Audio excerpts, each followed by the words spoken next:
Politiikka ei saa etääntyä liikaa ihmisestä ja arjesta. Se on syy, miksi mä oon ehdokkaana näissä eduskuntavaaleissa.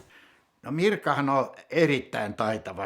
Hänellä on selvä poliittista silmää yhteiskunnallisiin asioihin, sydän myös mukana.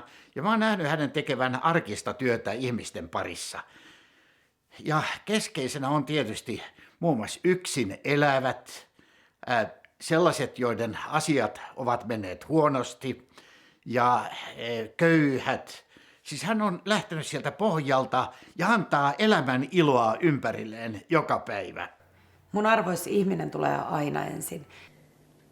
Mä työskentelen Idän psykiatria- ja päihdekeskuksen Aurinkoisessa hymyssä ja Kontulan Symppiksessä johtavana sosiaaliohjaajana. Koulutukselta mä oon lähihoitaja ja sosionomi ja sitten ylioppilas. Mä työskentelen päihdepsykiatria-asiakkaiden kanssa, eli koko päihderiippuvuuden kirjo on mun työssäni esillä ja näkyvissä. Eli mä tiedän, mitä on syrjäytyminen ja koen, että mulle tärkeää on olla vahvasti lähellä siellä arjessa. Mitäs mieltä veli on? No mä oon sitä mieltä, että Mirka on vahva vaikuttaja politiikassa ja tekee kovasti sen kautta duunia työntekijän puolesta. Ja mitäs mieltä sä oot? No, Mirkahan on itsekin kaupungin duunari ja toimii omassa ammattiyhdistyksessä aktiivina. Ja sen lisäksi mulla on 3 poikaa, mä oon äiti ja sitten meillä on pieni lakikoira. Mä pelaan jalkapalloa Malmin palloseurassa tällä hetkellä ja kyllä mä koen, että mä oon semmoinen arjen ammattilainen. Et mä oon yhdistänyt työn ja perheen ja politiikan tässä vaiheessa ja toivon, että voin tehdä tulevaisuudessa politiikkaa ihan työksenikin. Politiikkaan tarvitaan enemmän ihmisiä, jotka ovat perillä tavallisten opiskelijoiden arjesta. Mirka on itse elänyt metropolialaisen opiskelijan, perheellisen opiskelijan arkea ja tätä kautta mä uskon, että hän pystyy näitä teemoja ajamaan eduskunnassa erinomaisesti. Elän ihan tavallista helsinkiläistä arkea. Mä oon kasvanut Helsingissä ja mä koen, että Helsinki on mun koti. Helsinkiläisyys merkkaa mulle sitä, että mä voin kulkea metrolla tai julkisen liikenteellä ja sitten mä voin pelaa fudista vaikka MPS:ssä tai Pujussa ja käydä tsiikaa vaikka säpämatseja Tapanila eräsillä ja tehdä ihan semmoisia tavallisia arjen asioita. Mielestäni Mirka on, miten mä nyt sen sanoisin, asiamimmi. Mä oon seurannut joku sen vuoden Mirkan touhuja tuo kunnallispolitiikassa ja kun oon itsekin samalla alalla, niin ilolla kattelen. Jos politiikka on yhteisten asioiden tekemistä ja edustuksellisuutta, niin kyllä mua vähän kiinnostaa, eikä ihan vähäkään, että kuka mua edustaa. Mulle se on Mirka. Että näihin hommiin ja yleensäkään politiikkaa ei pelkällä tahdolla voi tehdä, pitää olla kanttia ja särmää. Ja se kyllä Mirkalta löytyy. Mirka on mun ehdokkaani. Mulle ihmiset on ollut aina se syy, miksi mä oon mukana politiikassa.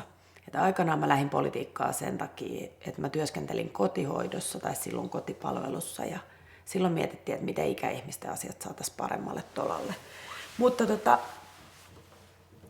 kuten meistä moni tietää, niin ne ei ole paljon paremmalle tolalle mennyt, pikemminkin päinvastoin. Et nyt jos joskus, niin pitää tehdä sitä työtä. Tällä hetkellä mulla elää omat isovanhemmat ja vanhemmat ja lapset. Eli mä oon ihan selkeästi riippuvainen julkisista palveluista ja meidän hyvinvointiyhteiskunnan järjestelmistä. Tosin, että mä työskentelen myös Helsingin kaupungilla, että sitäkin kautta tämä järjestelmä on mulle tärkeä. Mirka on arjen täysverinen ammattilainen. Häntä on helppo lähestyä ja hän ymmärtää ihan tavallisen ihmisen arkea. Että hän ei ole mikään tikkataulumies. Se, että tavallinen ihminen voi elää tavallista arkea, niin se vaatii sitä, että meillä on kunnolliset yhteiskunnan palvelut ja sitten meillä pitää olla sellainen tieto, että turvaverkko ottaa kopin, mikäli niin kuin elämä yllättää ja tulee jotain ikävää eteen. Että yhteiskunta on voitava luottaa. Mä ymmärrän, että talous on tärkeä, mutta ihminen tulee aina ensin, että järjestelmä on kuitenkin rakennettu meitä ihmisiä varten. Ja silloin kun sairastaa, niin pitää voida luottaa siihen, että saa palveluita ja terveydestä huolehditaan. Mutta sitten taas, kun on esimerkiksi perheellinen, niin kyllä päivähoito on ehdottomuus, jotta myös naiset voi käydä töissä. Että yhteiskunnalla on suuri rooli siinä, että tämä maailma ja Suomi on oikeudenmukainen ja reilu paikka asua. Ja me tarvitaan Mirkan kaltaisia vahvoja naisia päättämään Suomen asioista. Mä koen, että mun saavutukset politiikassa on aika moninaisia ja monipuolisia. Mä oon tehnyt töitä 10 vuotta politiikassa.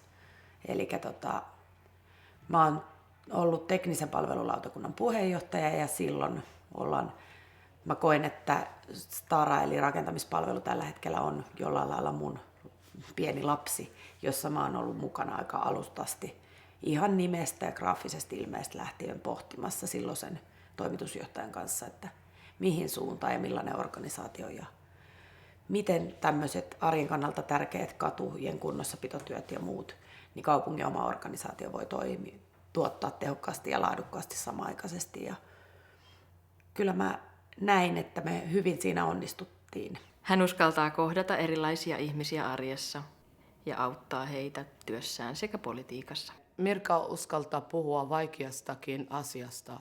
Tietenkin siinä on paineet myös, että mitä kaikkea täällä kaupungissa yksityistetään ja mitä valtiossakin yksityistetään. Että jos kaikki oma toiminta yhtiöitetään ja laitetaan yksityisten markkinoiden hoidettavaksi, niin kyllä mä väitän, että raha ratkaisee semmoisessa yhteiskunnassa enemmän kuin tämmöisessä, missä julkisen järjestelmän kautta voidaan laskea se, että ne ratkaisut on kestävän kehityksen mukaisesti oikeudenmukaisia sekä ihmisen että ympäristö- että talouden näkökulmasta.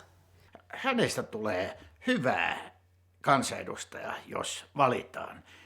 Sieltä puuttuu muuten kunnon duunarit eduskunnasta. Mirka on reilu, aito ja vahva nainen.